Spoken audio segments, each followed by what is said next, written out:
I hope that this is going to work out. My name is Ned DeHaan, and I am the host of Black Box Online Radio. And for quite a while, I was doing a segment called True Crime Talk Radio in the Morning that comes to you every Tuesday and Thursday at 10:30 a.m. Eastern Standard Time. However, somehow, there was a massive system crash. And you know what?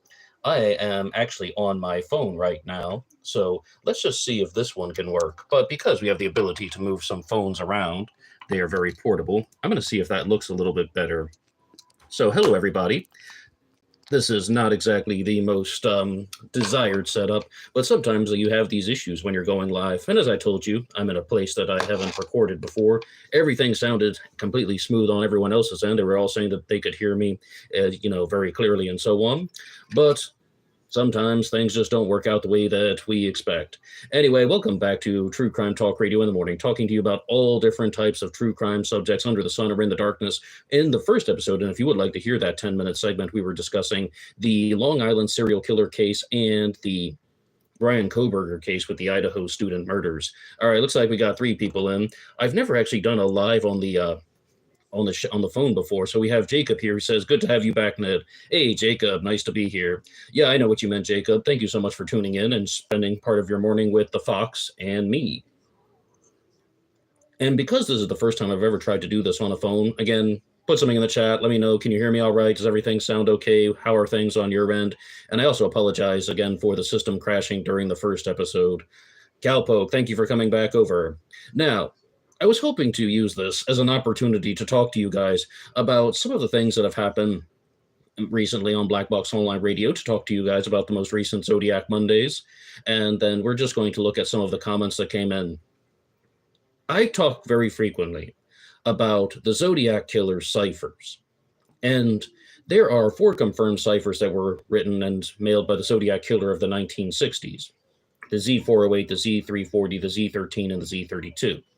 Recently, on Zodiac Monday, I was talking to you guys about the Zodiac Killer's Z13 cipher.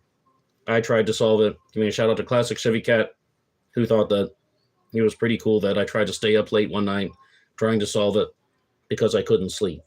However, I think that a lot of people are just rather disappointed with these discussions on the Z13 cipher, because they're just simply like, there's no possible way you can solve the Z13. It's just simply not going to work. And that's the end of that. But I would love to know what you guys think. Do you like hearing about the Zodiac Killer ciphers, like proposed solutions to the Z13 and the Z32? 2 of them have been solved, but I confess that it's going to be much easier to solve a cipher with 408 characters like the Z408 or 340 characters like the Z340. You can just weigh in the comments section down below. My personal stance on this is that all of it is welcome. My personal stance is that it's just a different aspect of the Zodiac Killer mystery. And until we actually get answers to the Z13 and the Z32, I think that it is worthy of consideration, and it's something that should also be included in these types of discussions. Kid Freshie is here, says hi. Hi, Kid Freshie. Charlie, thank you for coming back over here. Charlie actually came to the second live stream that I tried to do on the computer. For some reason, that one crashed, so for the first time, we're going live on the phone. True crime smartphones in the morning does not have the same ring to it, I confess. But with the future of Zodiac Monday, I'm going to try and have more guests on the program. Last fall, I thought the channel was doing very well, making a lot of momentum. I interviewed Mike Morford and Michael Butterfield, and also Vincent McConnell from the New Cokes 2024 channel. And we were using this as an opportunity to just have people bounce their ideas off of me. I can ask challenge questions for clarity, but it's not only just about what I think. You also get a variety of perspectives going on. And this is one of the reasons why I love interacting with you guys, because you really put some very interesting things in the comment section down below. And I'm going to see if I can pull up what I was going to talk to you guys about, doing this one in a little bit reverse order today, because I had the whole show planned and ready to go, and I was going to be pulling up bunch of notes off the phone. Now I'm going to try and pull them off the computer. But firstly, I just want to say, even though today was filled with technical difficulties and unexpected challenges, I'm glad to be back with you in the morning, and I'm pretty much just hoping that this is going to turn into something that is going to be regular. So we have one from Kid Freshie. Challenge question: who is more psychopathic, the Zodiac Killer or someone who still uses AOL for email? Ah, Kid Freshie. One thing that has really stood out to me is that a lot of people use AOL for email. Micro Deli did. I think Aphrodite Jones did. I see this all the time because anybody can write my show at blackboxonlineradio at AOL.com. But who is more psychopathic? Absolutely people who use AOL for email. Evil to the core.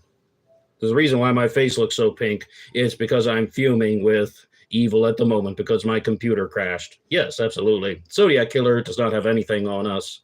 But we do have a comment that's coming in here about all of the unsolved mysteries that I talk about here on Black Box Online Radio.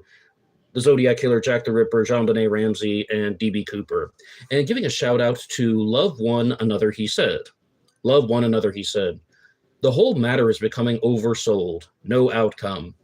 Okay, you don't think that there's an outcome in this. You don't think that there's an outcome in looking at these true crime cases that I've just listed off? Well, that might not be the case, actually, because with the murder of JonBenet Ramsey, I think that that is the most solvable case out of all of the ones that I've just listed.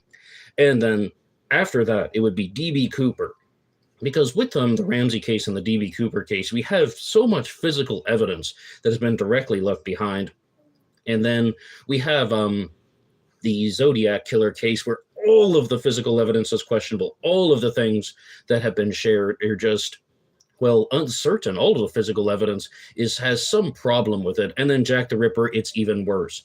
But the oversold, no outcome? No, I think there could very well be outcomes in the JonBenet Ramsey case and the DB Cooper case. With the Zodiac, it might be a little bit more. Kid Freshie says, I'm not saying Burke did it, but Burke did it. You're not saying that Burke did it, but Burke did it. So, Kid Freshie, would you like to lay out anything in the comments section in the chat here about why you think Burke Ramsey murdered his sister JonBenet? And then I would like to go to a few more of the comments that you guys left behind, because I released a book discussion on Wednesday for the Ripper Show called Zodiac the Ripper by Paul Christian, which is a rather interesting book. And he was talking about how one way to solve the Zodiac Killer mystery would be look at which locations in San Francisco had Jack the Ripper reading materials or Jack the Ripper content. And I think that it's something that I would have agreed with strongly 2 years ago, because the thesis statement, I guess, of the book Zodiac the Ripper was that there is this similarity between Jack the Ripper and the Zodiac Killer, and Paul Christian, author of that book, was making the claim that it appears that the Zodiac was directly influenced and inspired by Jack the Ripper. So let's look at the libraries, let's look at the bookstores, let's look at the distribution of magazines that had content relevant to Jack the Ripper, and let's try and narrow it down. Who was checking out the books, who was purchasing and subscribing to these magazines? And we also have to bear in mind that in 1959, there was a direct Jack the Ripper movie that was made. Other movies came out. I think, what was it called? A Study in Terror came out in 1965. That's the Sherlock Holmes Jack the Ripper movie. But, like, they're just an example. And I think that this is one that really is some interesting food for thought, except for the fact that the Zodiac may have just been experiencing similar psychological patterns. But we had a comment here from Irish Brummy that I wanted to read off, and that is that when you look at the Zodiac Killer's Z13 cipher, there are 3 8s in it, 3 8s out of the 13 symbols, and they are circled. And what Irish Brummy was asking was maybe the 3 8s in the Z13 cipher stand for 1888, like 888 in 1888, and that actually could be paying direct homage to Jack the Ripper. Bear in mind that's the only time the Zodiac used those symbols. So that's something. I mean, that really is something that I think is going to be going into the category of possibilities that are just reasonably considered. Kind of random question from Yokoso here. How did the concerned citizen send his message anonymously? I mean, I'm not actually sure. You're referring to the concerned citizen card? Well, I mean, how exactly do you mean anonymously, Yokoso? And Jacob White says, I don't think the DB Cooper case can be solved. You know, Jacob, when I was first exploring the DB Cooper case, I thought, yeah, absolutely, this is a solvable case. And when I talked to people like Pat Boland, who was the first guest that I ever had on Cooper Friday, she was like, there might be strong touch DNA that is available on the packing cards to DB Cooper's parachutes. And if they had like, a person of interest or a suspect, then they would be able to place them on the packing card. But I think that could be something. You'd have to have the right suspect, though. And the DNA evidence in the DB Cooper case gets more and more complicated. It gets contaminated. The hair slide that should have DB Cooper's hair was lost. Now, there's another thing that was brought up by Ryan Burns on the DB Cooper Sleuth channel. It was lost. Not necessarily destroyed. They might be able to find it. And then the hair slide could provide some very strong DNA. So it should make sense, right? That there is this type of solvable aspect of the DB Cooper case. Charlie says anything can be solved. You never know. Oh, yes. I mean, anything can be solved. It's just, are we going to see it in our lifetimes? Another thing from Ryan Burns who has a book coming out called DB Cooper, the FBI Files, is that there's a lower and lower chance, though, of it actually being solved. Now, Cowpoke has a very good question. What are the odds that the Z13 is gibberish? Cowpoke, if you had asked me that in 2020, I would have been like, I think there's a very high chance that the Z13 is gibberish. If you were to ask me in 2025 at the time of this recording, I would say I think there's a very low chance that the Z13 cipher is gibberish because the 340 wasn't.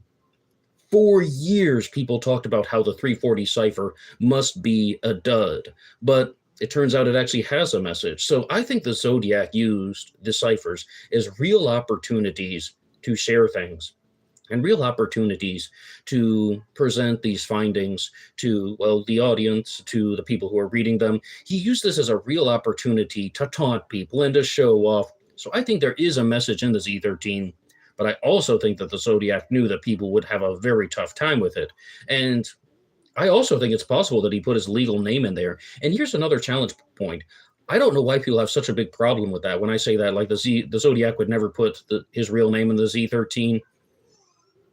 He knew there was a low chance of it being solved. You just had to do it in a complicated way. Captain Jenks is here. Hello.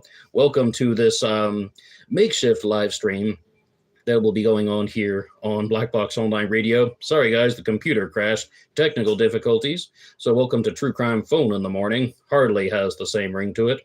And Yokoso says, I mean, isn't the same name required beforehand because no one knows who's the concerned citizen? Oh, isn't the sender name required beforehand? I'm not actually sure about that. Wrathchild, what's up? Jacob says, I've heard on the Cooper Vortex that the hair slide might be contaminated from the glue they used to attach it. I wouldn't be surprised at all. They had DB Cooper's tie. How is that not an enormous piece of physical evidence, even beyond the hair slide? They have this tie that has all these metallic particles, right? That was contaminated. That was contaminated when they're trying to do DNA testing. So I'm not overly surprised to hear that the hair slide should be contaminated. Kid Freshie says, I think the Z13 has some meaning and maybe even its name, but with a solution that only the Zodiac knows. No conventional method would work. All right, now we've got something. Kid Freshie, you and I are finally on the same wavelength. Yes. The Zodiac Killer didn't have to create a dud cipher for any of them. Instead, he could create them in somewhat of a complicated way. And I fully admit, I'm the first person to admit that I've been wrong about a lot of things. I've been incorrect about a lot of things. However, I think that the Zodiac was pretty smart, and I think the Zodiac was fairly aware of ciphers and codes, and he knew how to create them in ways that would be complex, more complex, super complex, and nearly impossible to solve. Like the Z408, that's not a complex cipher. Z340, it's fairly complex if you don't know how to do it. And then Z13 and Z32, borderline unsolvable. So if it's borderline unsolvable based on the number of symbols that are in them and the frequency of the symbols used, he doesn't have to make a dud. He can show off anything he wants because it seems like the Zodiac knows what he's doing in terms of creating ciphers, like cryptology. Maybe he had military training. Has that not been discussed before? Richard Delaney is here. So glad to catch this live. Yeah, sorry about the phone presentation. And I'm just thinking now, perhaps we'll do another one tomorrow or something like that. Kid Freshie says, okay, yes, I read that one there from Kid Freshie. But Angela says, Mike Klein Dick was a name listed as a possible by a team who solved the 340. Mike Klein Dick. But if I recall, Angela, your Zodiac Killer suspect is named James Michael Klein. We have Angela Blevins here. She is the webmaster of ZodiacKillerX.com. Now, how do you fit in Mike Klein Dick? Is there a nickname like Richard that is associated with your Zodiac Killer suspect?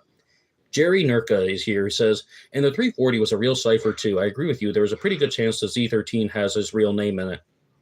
I would. I've said this so many times. If I had that opportunity to create a My Name Is cipher, I would put my real name in it. I'm just going to do it in a way that is so confusing. You would have to have additional information and extra help. And you guys are going to hear all about this on Zodiac Monday because there will be a new Zodiac Killer news report coming out. And again, I'm trying my best to create some more suitable content for you guys. I'm going to have more guests on the program. And to those of you who followed this show back in 2024, why didn't I just say last year? I went through a phase when I was doing a blend of interviews and Zodiac Killer news, where it's not only me talking, but it's a combination of the Zodiac Killer news report, and then I would switch to a guest segment, and then those would be worked into the episodes. That is really what I want to happen for Black Box Online Radio, because Zodiac Monday, I think, is always better when it's just a combination of different media. Kid Freshie says, can you explain how ALA first became a suspect? Well, some people believe that he was put on the radar because of a tip that was made by an individual named Donald Lee Cheney, and he was a friend who was trying to vilify him. And we have Angela Blevins says, we know Robert is an important name for him, and his father's name was Robert. But we need the name Richard, because you said the solution, the name that came out of the 340 was Mike Klein Dick. Dick is a nickname for Richard, not Robert. Wouldn't you agree, Angela? Ratchild said, more interviews with Nuke, please. Referring to Vincent McConnell of the Nuke Hoax 2024 channel. You know, you guys may have noticed, he was putting out content very frequently. I mean, we're talking about 2 or 3 episodes a day sometimes. Then all of a sudden he stopped. And yes, I would love to have Vincent back on the program. I think he is a very smart individual. I think he has a lot of very interesting and valuable insights in regards to the Zodiac Killer case and other true crime cases. I've interviewed Vincent McConnell 2 times, once about the Zodiac Killer and once about the Golden State Killer. So, of course, he's welcome back on the channel. And Captain Jenks says, did Brian Hartnell ever talk about the accuracy of the famous Zodiac sketch? I don't believe so, because Brian Hartnell did not see the Zodiac Killer without his hood on. It was Cecilia Shepard who saw the Zodiac Killer without the hood on at Lake Berryessa. So Brian Hartnell wouldn't be able to comment on that and say, well, you know, this looks like the person I saw. Now, he estimated that the voice that he heard behind the Zodiac Killer's hooded costume mask was aged 20 to 30 years old. And he also said that it was a very unusual way of talking, and if he heard the voice again, then he could recognize it. However, it's my understanding that he's also made the statement that it's been so long and that he just isn't unable to recognize it. And the flight attendants in the D.B. Cooper case have also said similar things, that it's been so long they can't remember what Cooper looked like. We're talking 50 years and so on. I don't blame them for that at all. And Batman66 is here saying, Biba El Nedo, approaching 5,000 members. Yes, actually, Batman66, we have over 4,900 subscribers on Black Box Online Radio, which I am so sorry the system crashed, and I'm going to try to do something to make it up to you guys, because I don't really like this, and this is the first time I've never been able to get the stream working again on the computer. Sometimes you're going to be experiencing these technical difficulties, and in case you can't tell, I'm not a technology person, but I do appreciate everyone's patience with me. As approaching 5,000 subscribers on Black Box Online Radio. Wrathchild says, you should do a segment on Joseph DeLuise, the psychic that tried to contact the Zodiac. Perhaps, like, I've talked about a few psychics on the channel in the past. I think the guy's name was Michael Wenger. He was a psychic from Norway who didn't actually use psychic powers in any of his presentations. He said that he was a psychic, but really he was just giving his own analyses, and it was really kind of bizarre. So I didn't know if it was like a satire channel. I'm not really familiar with Joseph DeLuise. I'm going to have to look him up. Jerry Nurka says, I think the Zodiac got pretty lucky with the fact that Brian didn't see his face. Amazingly lucky, even from like 50 yards away, if the surviving witness was able to just kind of provide more and more and more information. Yes, I mean, that could have led to the Zodiac's downfall. Kid Freshie says, I like Vince Newcoats, but he lost credibility with his Bigfoot stuff. Oh, I didn't know he'd had Bigfoot content. If there's anything you want to share about observations in regards to Bigfoot. In 2012, I went through an enormous Bigfoot phase. I mean, I probably can still remember it if I was put on the like face to face with the material. I used to know those stories inside and out. I mean, I was just like watching Finding Bigfoot on repeat, like just binge watching, digesting, listening to all types of different stories. And I actually discussed some of this on a live stream that I did with Drew Beeson about 4 years ago. Do you ever just blink and 4 years have gone by? Goodness, I mean, it feels like last year. And Kid Freshy says, Zodiac was not bright, just lucky. I've estimated that the Zodiac could have an IQ between 115 and 160. I mean, I don't think he was dumb. No, he's not dumb because he can articulate himself in sentences. The Zodiac can put out, like he could express ideas that shows that he has a certain degree of intelligence. Does that mean he was a genius? No. That means he was somebody who had a reasonable amount of American education and so on. And Xenophone Anthony is here. Hey, Zine. Oh my goodness. Hey, we've got Xenophone Anthony here. My brother, I thought you were dead.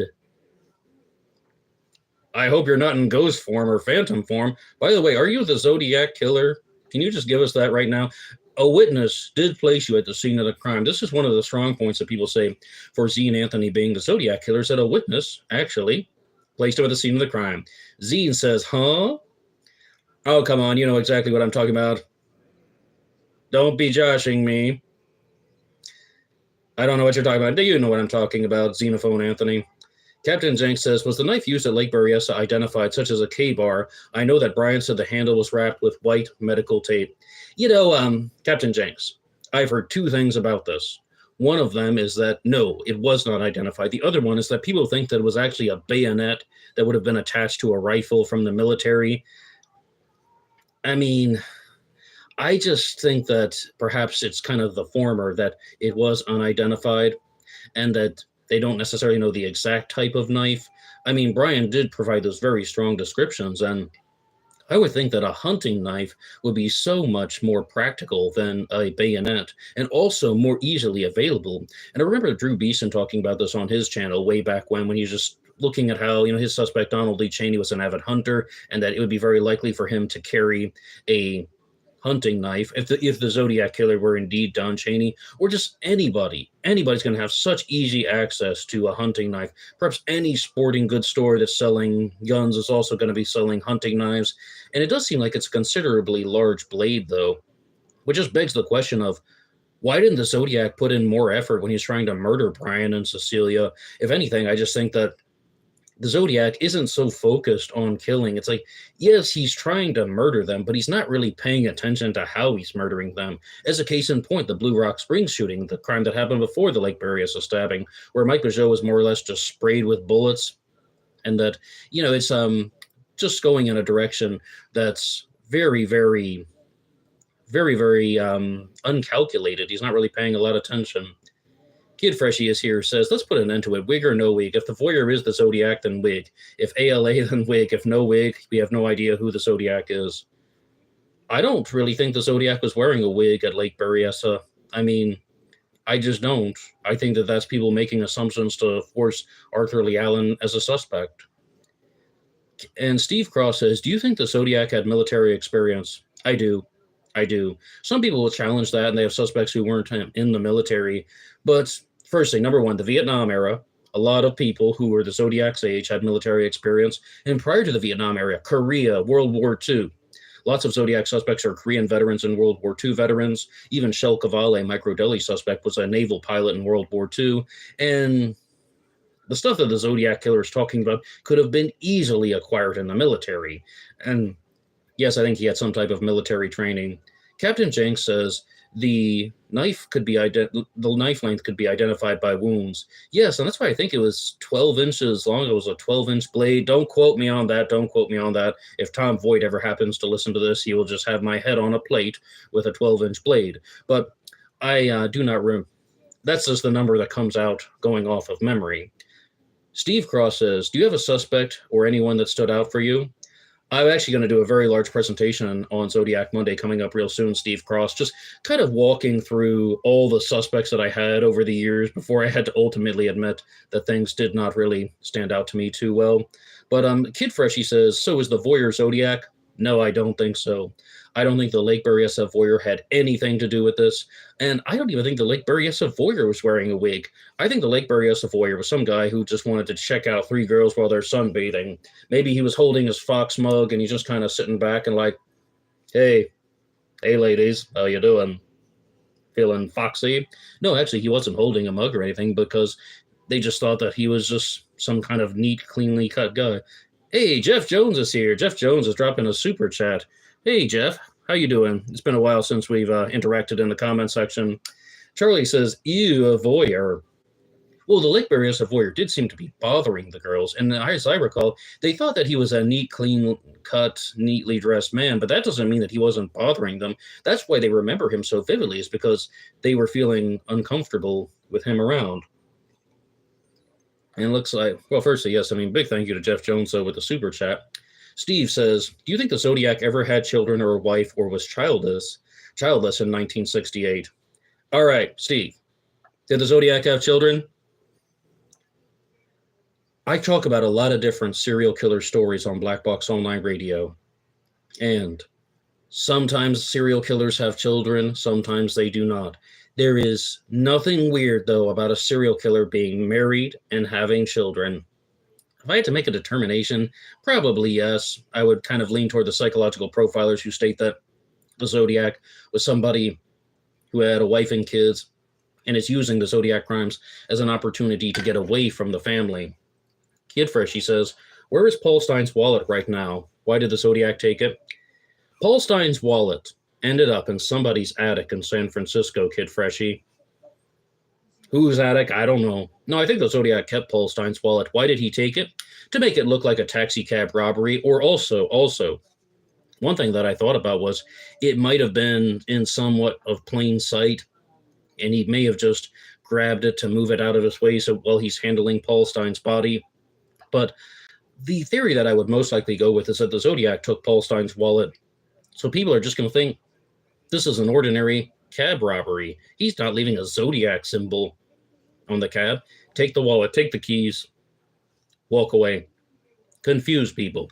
The Zodiac loved to confuse people. That's where you get this blend of truth and lies. And people can't figure it out. Oh, Batman66 says, maybe a divorce set the Zodiac off. You know, somebody once contacted me with this very long explanation, their very long theory that they had about how the Zodiac was divorced and separated from his wife. And I can't really share anything because I don't really share unpublished material without someone's permission. But they had a very intricate and well-detailed theory on that. Oh, you guys are going fast in the chat, so I'm going to have to keep up. BTK had a family and was active in the church. Perfect example, Charlie. The Golden State Killer was married. And then also you have serial killers who are just sad, lonely men. A lot of the homosexual serial killers, were not married because they were trying to hide. Wrathchild says, either Zodiac didn't have kids and a wife, or if he did, he probably wasn't a present father. Just estimated since his crimes were committed on weekends and holidays. Yeah. Could have been divorced, like Batman66 said. That would mean a lot. Some type of frustration comes out. Steve Cross says, did the Zodiac live in Vallejo or San Francisco in 1968? I lean toward Vallejo. You know, it's interesting, Steve. I mean, maybe you're right. Could easily be the case. I think the Zodiac may have lived in Benicia more so than Vallejo because Vallejo becomes the target for everything. Or how about rural Napa County? And I think that just because he committed the crimes in Vallejo and San Francisco does not mean that he actually lived there. He could have just as easily committed them in places that were not directly connected to his home. And giving a shout out to QCS, I particularly like the example of how the Zodiac may have lived in Sausalito, California, because then the Zodiac could have murdered Paul Stein and went to a strategically placed vehicle across the bridge and entered Sausalito, California. And, guys, we are going live. We've had technical difficulties, so excuse me for that. Can't always take those things out. Captain Jenks says, some of the letters from Zodiac come across as him being lonely and a loner, like him talking about the rain. Oh yeah, I've said that a lot of times. He just has no one else to share this stuff with, and he also says that he gets lonely, and when he gets lonely and ignored, that's when he wants to kill people. Now that doesn't mean that he wasn't married. It's just because maybe he finds the stimulation that comes from talking to his wife and children no longer exciting. And people have different levels of feelings that they have for some people. Like you can have friends all around you and still feel lonely. And somebody just brought up that quote from Robin Williams recently, like the worst moments in life are not being alone, it's when you're around people who make you feel like you're alone. So that stuff is all very real.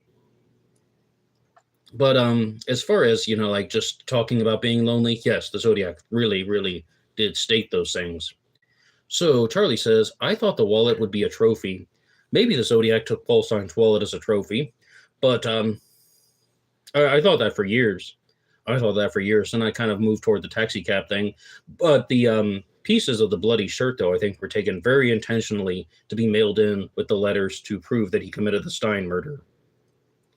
Kid Freshie says, take the wallet, leave the cannoli. Oh, if he had taken the cannoli, this case would be open and shut, biting off a cannoli as he walked away. Imagine all the DNA evidence that would have been left behind. Casbah says, I think Zodiac of Paul, to use 99 to 1, he looks like Paul. Oh, you think the Zodiac took the ID of Paul Stein because he looks like Paul Stein? Maybe. I don't know how much benefit that would serve to him, like he's walking down the street. Hey, what's your name? My name is Paul Lee Stein. I am a taxi driver. I'm a PhD student and I sell insurance. Here is my card covered in blood. I don't know how much of a benefit that would be, but I do agree the Zodiac Killer looked like Paul Stein. Not only the haircut and the glasses, but also just the features overall. Batman 66 says, nearby sewers should have been checked for Paul Stein's wallet, if they had them back then.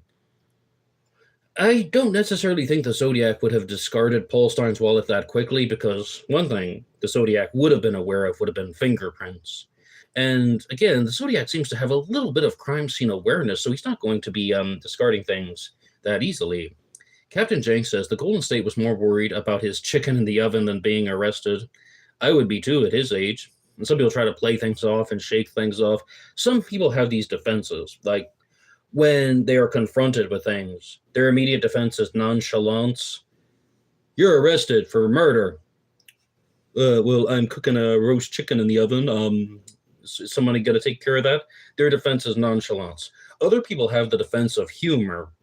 And I know this is going to sound weird, but Mia Khalifa, the wonderful actress, used to say that like that was just her defense when people would threaten to kill her and she would receive death threats from ISIS and they're saying that they're going to cut her head off. And she's like, you can cut my head off, just don't cut my tits. They were more expensive.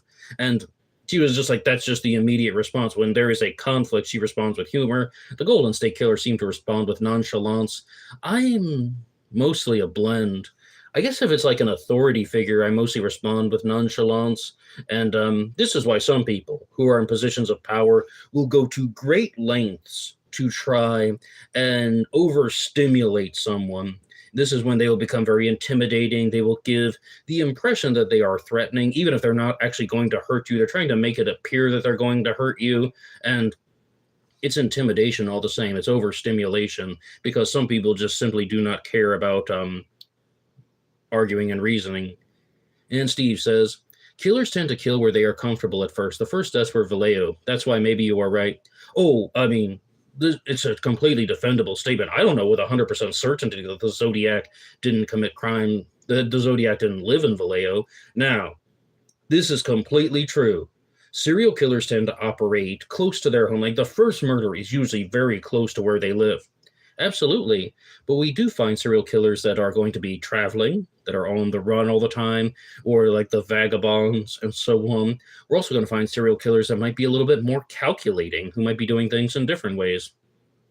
Steve says, how old do you think the Zodiac was in 1968? I think 35 plus. Now, Steve, when you look at all of the colorized composites of the Zodiac, I'm not just talking about the hand-drawn ones, like when the AI brings the Zodiac composite to life, all of those things look like a guy 35 plus, 35 to even 45. In the past, I've estimated 30 to 45. Now, psychologically, I think there are a lot of markers that could indicate that there was a younger Zodiac about age 23, 24, 25. Hey, Mike Morford, giving a shout out to you. And that's based on how males in that age bracket function, and these types of social deviance and psychological deviant behaviors occur in males between the ages of 16 and 25. But all of the witness descriptions are pointing towards somebody who I think is 30 plus. When you look at something like Brian Hartnell stating that the voice that he heard might have come from someone aged 20 to 30. Okay, well, 30 is the maximum. And you look at the composite sketches brought to life that look like a 45-year-old man. And then you see Donald Falk saying that the guy might have been in his early 40s. That just kind of just pushing towards somebody who was maybe 38, 39 years old. My take on the subject. And Captain Jenks says, so Zodiac has Paul's license. He may have had the license in the wallet, but there was something that was in the taxi. I don't know if that was like the taxi permit or chauffeur's license or something that would have been on the visor. But yes, I believe there was a license in the wallet. Kid Freshie says, rank them who you'd have a beer with. Zodiac Killer, Golden State Killer, Bundy. Beer? I don't know about that. I mean, like in a friendly conversation.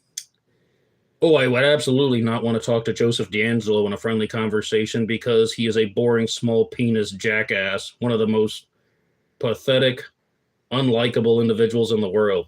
Yes, Ted Bundy's charismatic. Oh, Kid Freshie. What kind of question is this?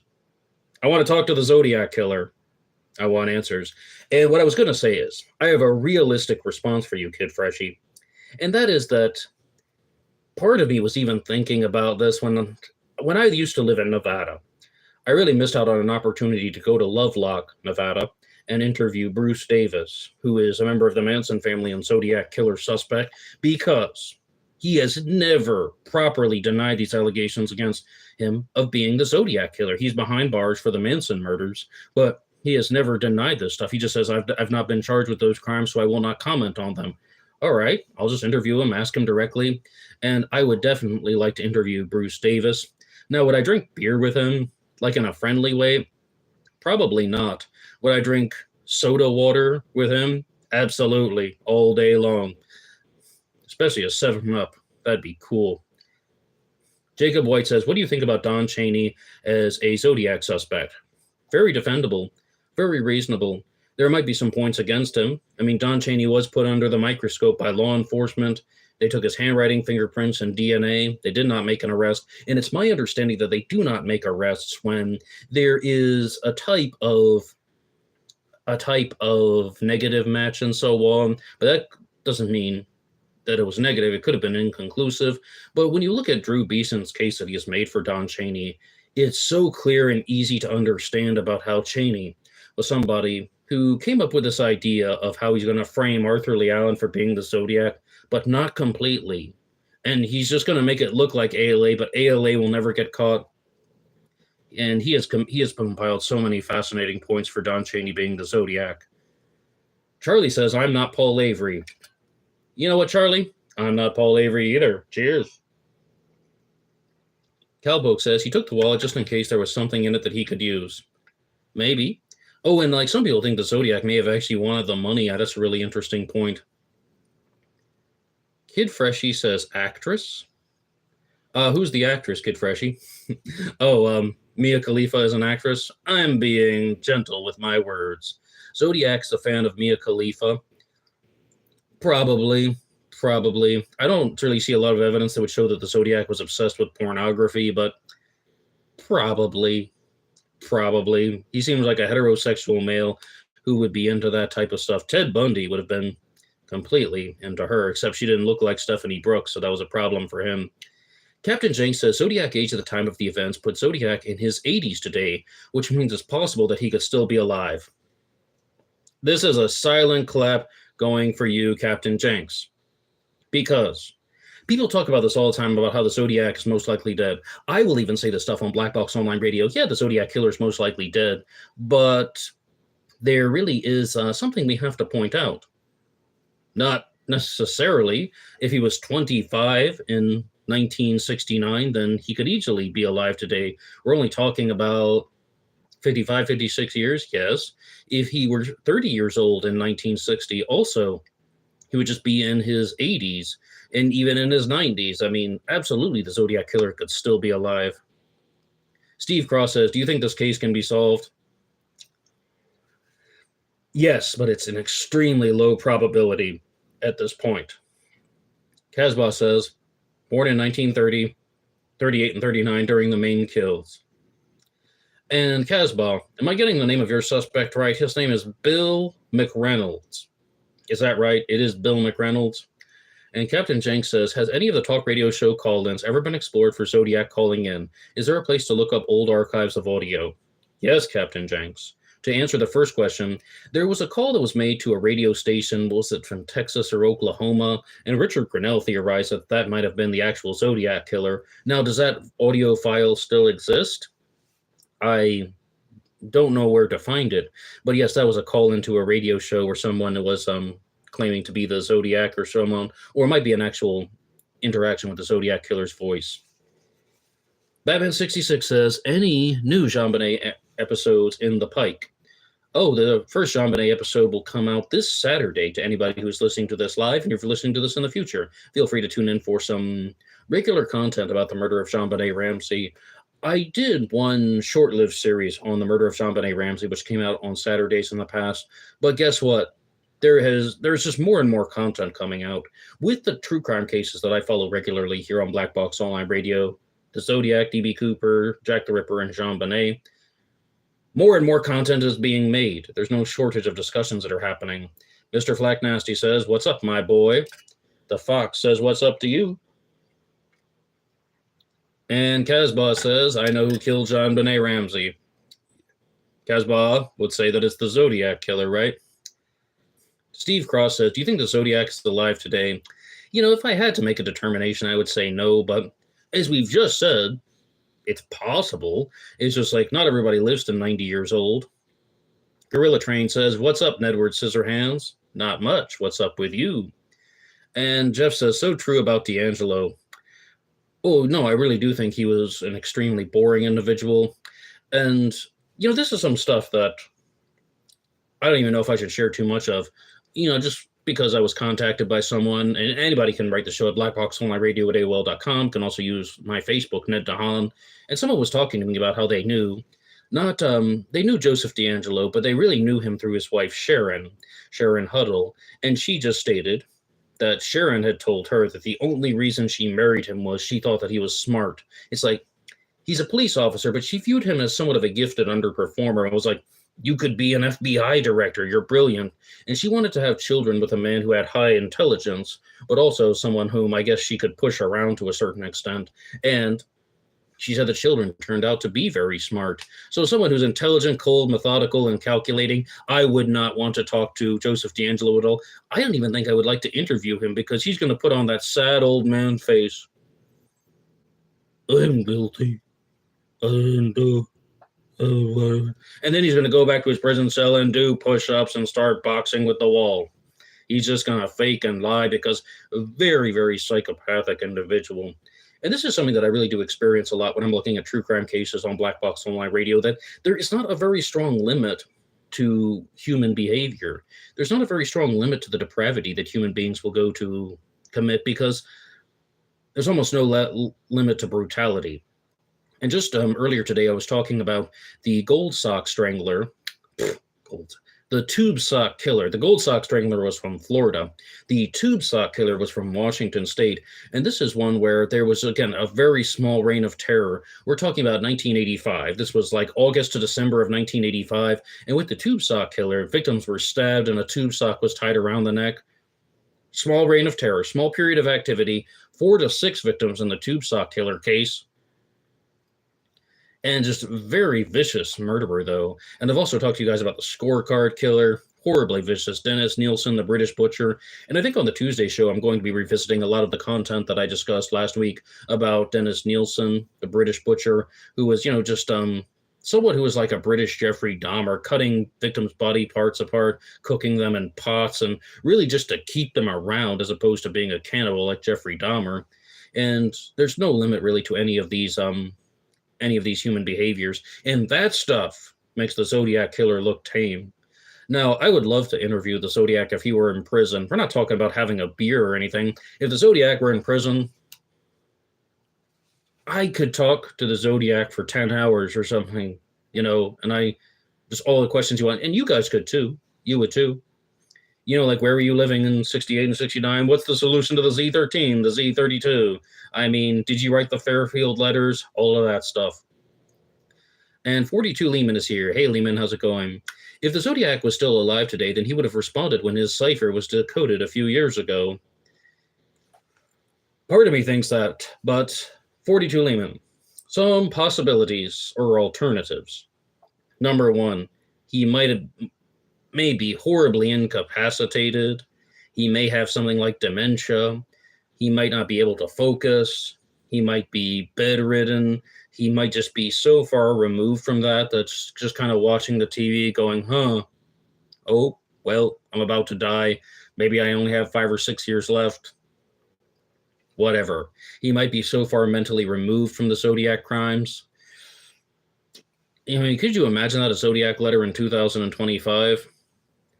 Quentin Broom says, Paul Doerr may be a good suspect. I left my books I read both Jared Kobet books. I read both of them, and I discussed them here on Black Box Online Radio. I'm really going to have to revisit that. I was talking about Paul Doerr on the most recent Zodiac Monday, but I would love to revisit all the claims that he made, because if anything, I think Jared Kobet ties things together neatly. Casbah says, Bill is from Texas. He's the Texarkana Phantom. Now, Casbah has this very elaborate theory on how he believes that the Zodiac Killer was the Texarkana Phantom Killer and the murderer of JonBenet Ramsey. And all I will say is that it's elaborate. Captain Jenks says, what's the radio show name again? I'll do some research and see what I can find. I've forgotten, Captain Jenks, but it is on ZodiacCiphers.com. And I did an episode once called Zodiac Killer, the voice print article, where we're talking about could they have recordings of the Zodiac Killer's voice. And Richard Grinnell was the one who directed me to his website. One more time, Zodiac Killer, the voice print article. And he was trying to show things about how he was, how the Zodiac Killer's voice may have been recorded at one point. Kid Freshie says, why did ALA burst in on the fight between Spinelli and that guy, and during the part of his name was Arthur Lee Allen? I think they were trying to show that Arthur Lee Allen was a very dangerous person, a very impulsive person, and also an actually strong and capable person. Even though he's just this kind of silly, goofy, homosexual predator, he is also somebody who likes diving and gymnastics, but they're trying to show that Arthur Lee Allen had a dangerous side. A lot of that stuff could be true. And they could just be trying to show that Arthur Lee Allen is someone who isn't afraid to get confrontational. And I do believe a lot of that. I mean, I don't think that those aspects of the story are untrue. Jerry Nurka says, have you ever heard about the unsolved Lake Bodom murders, which occurred in Finland in 1960? Three teens were killed in a tent, and one survived. No, I haven't. I'll look into that, Jerry Nurka. I do. Or is your name Yeri Nurka?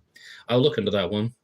Steve Cross says, what could convince you that a POI or suspect was indeed guilty of being the Zodiac? DNA, fingerprints, palm prints, being in the possession of Paul Stein's wallet, being in possession of the Lake Berryessa hood with Brian Hartnell's blood on it, having the knife that was used to stab Brian Hartnell and Cecilia. Now, these things could even be circumstantial. If you just have one of those items, I would most likely be convinced. But Mr. Flack Nasty says, what do you think of them people that made that ALA video? Their mom was his friend and had a video of them. Your thoughts? You mean the Seawaters? I think that they have a bunch of exaggerated stories that have been thrown together. The subject of the documentary, This is the Zodiac Speaking, with Arthur Lee Allen, that came out last year.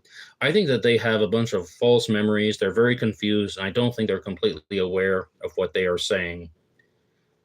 And Batman66 says, Doerr as a Zodiac Killer suspect should be taken a tad more serious. I mean, it's a very fascinating narrative that Jared Kobet has created, and to confirm somebody, we're going to need harder pieces of evidence. That's just the long and short of it. And I would love to see if they can connect something to any suspect. Cowpoke says, I wish that Graham Young would have had an interview. You want to share more, Cowpoke? Steve Cross says, if the Zodiac was caught in Presidio, do you think the man would be linked to the other crimes? Because this almost happened. No, not immediately.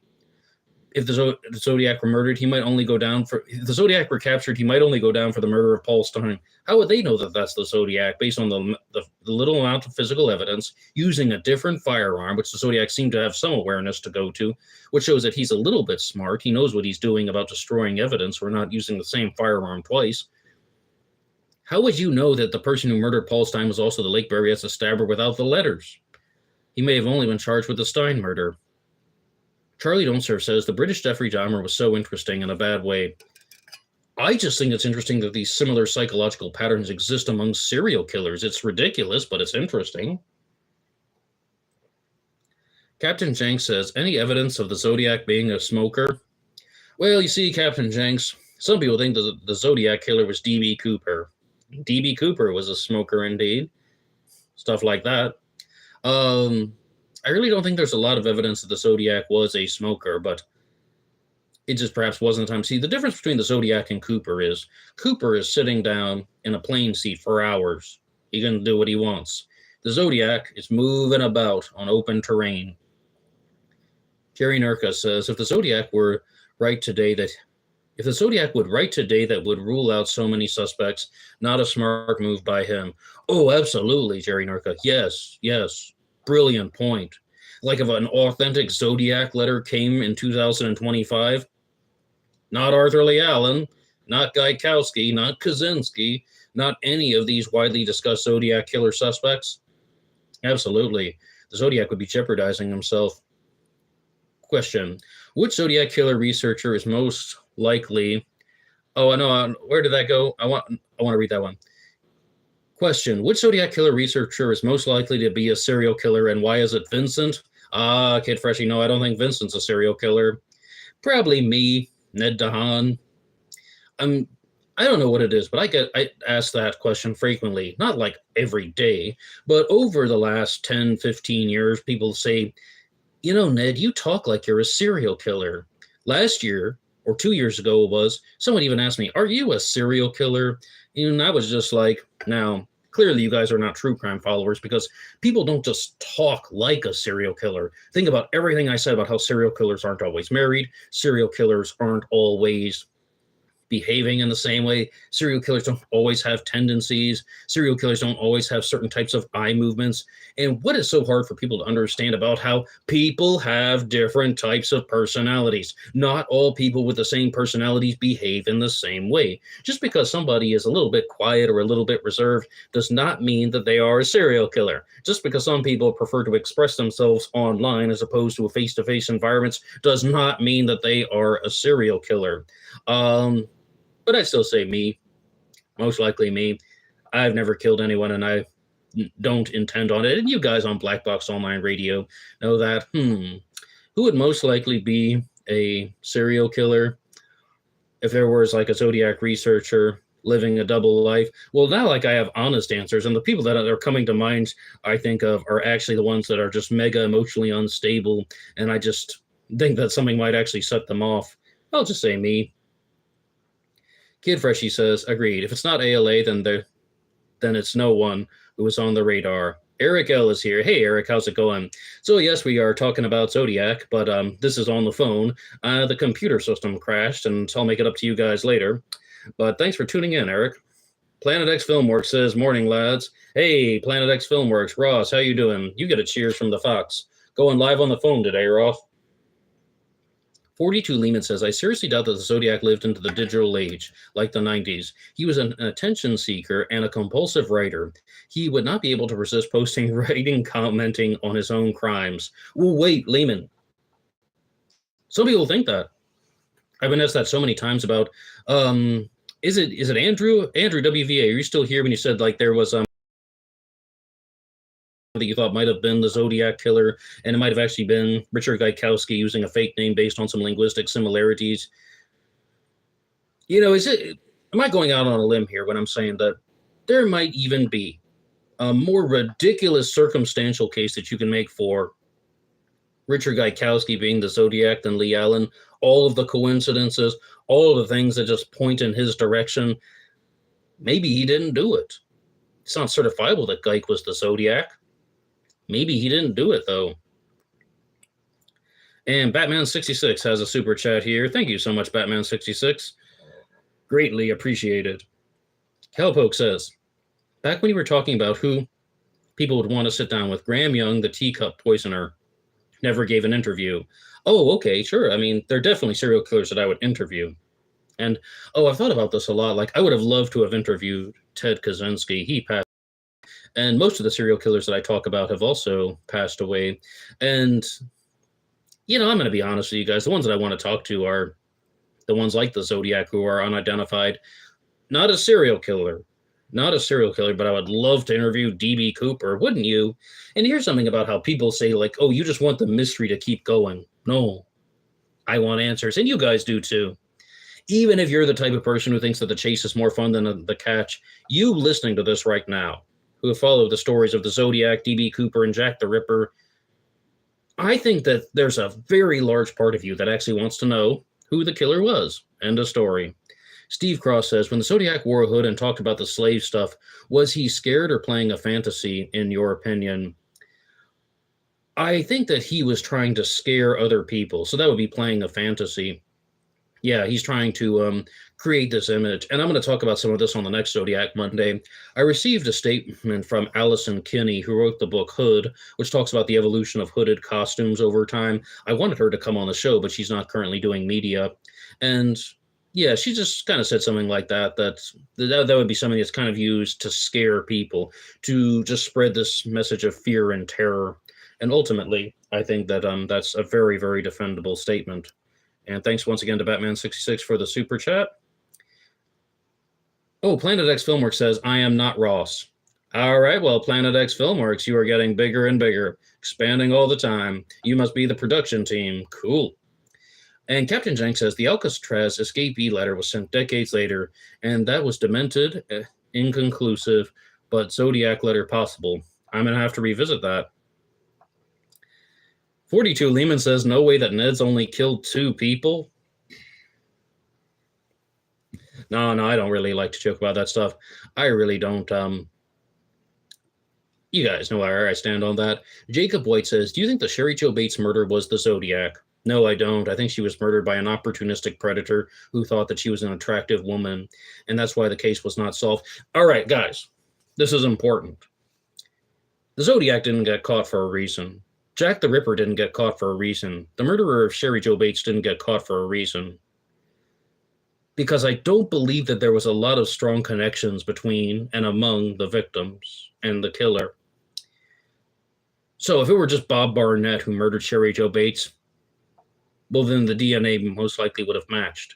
I think it was just somebody who saw an attractive woman and he set up some type of ruse to murder her.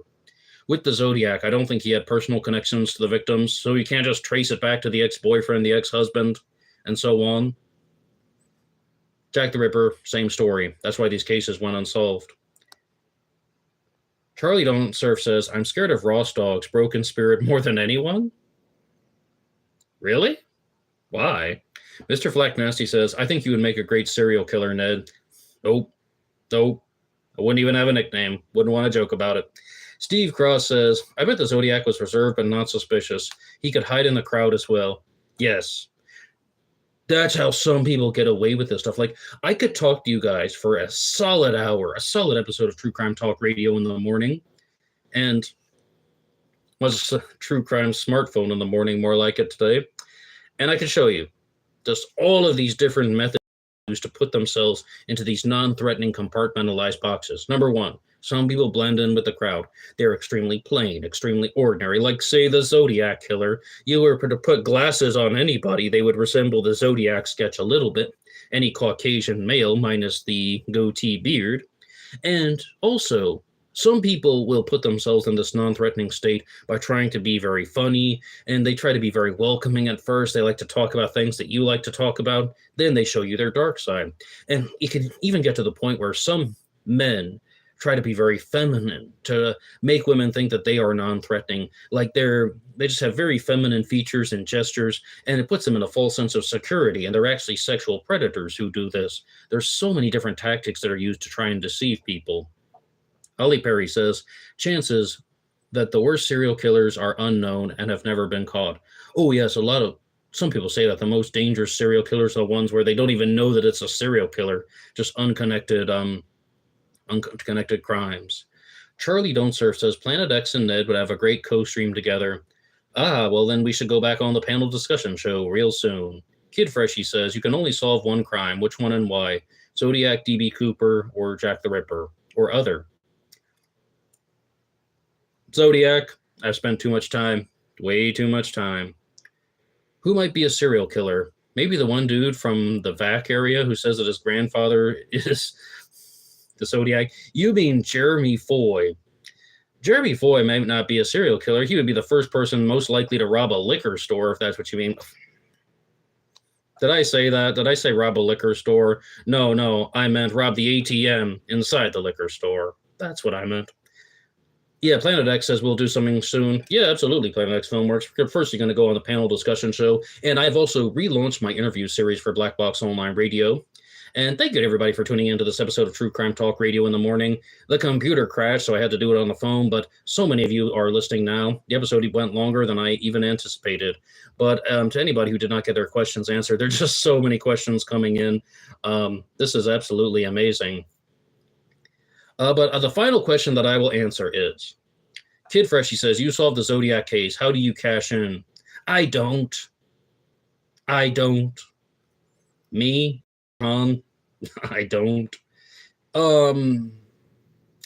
Zodiac Monday will be replaced by something else. That's how I will cash in, and I will be talking about a new subject to explore. This is the first time I've ever used the live stream on the phone. I don't even know how to turn this thing off. I am not a technology person. I've always done this on the computer. But I would just like to say thank you so much for listening to True Crime Talk Radio in the morning. I apologize for the technical difficulties. I'm going to make it up to you. But you guys were absolutely amazing with all of your questions. One more time, you can hit the like button and subscribe. Join the channel membership if you want to get bonus content about the Zodiac Killer, Jack the Ripper, and DB Cooper, as well as the Tuesday episode of True Crime Talk Radio in the morning.